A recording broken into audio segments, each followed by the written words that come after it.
About Christmas time, I was downtown in Vacaville at Willard's Cleaners getting shirt on the back of my truck. I pulled up in a truck behind me. Nice healthy boy, nice fella.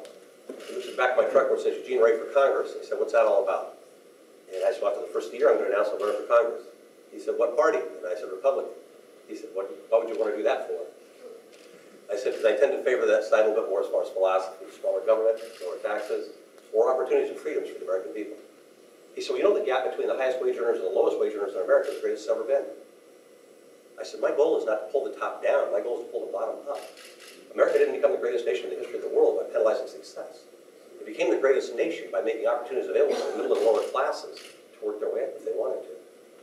Then he said, "Well, are you against people having health care?" I said, "No, I think that's a nice thing." I said, "The only problem is that even Obama's own advisors had told him it would bankrupt the country, and that can't make a whole lot of sense." I said, and then you have to ask yourself, like, what's the first thing that Congress did after they passed Obamacare? They exempted themselves.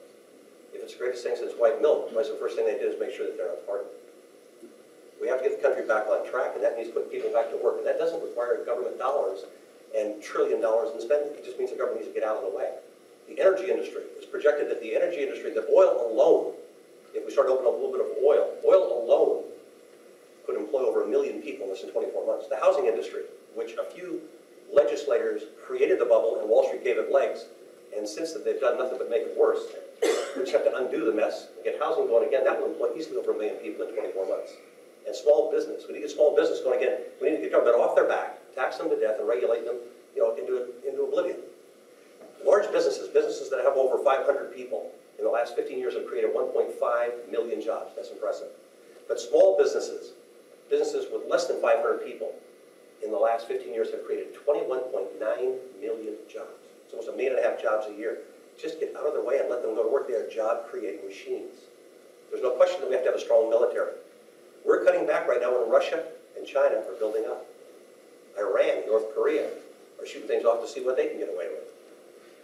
It's all about perspective and the politicians that we have in Washington and the perspective they give out. Why did Jimmy Carter, why did the Shaw pull him, jerk him around for a year? And when Reagan was getting inaugurated, why did he put him on the plane and send him home? Same country, same leader, president of the same country and the same military. He didn't want to be part of the second guy. All about perspective. Both men didn't want to fight. One never had to fire a shot. And farming, I don't know about you, but I like to eat. That's just being an old wrestler. I like to eat.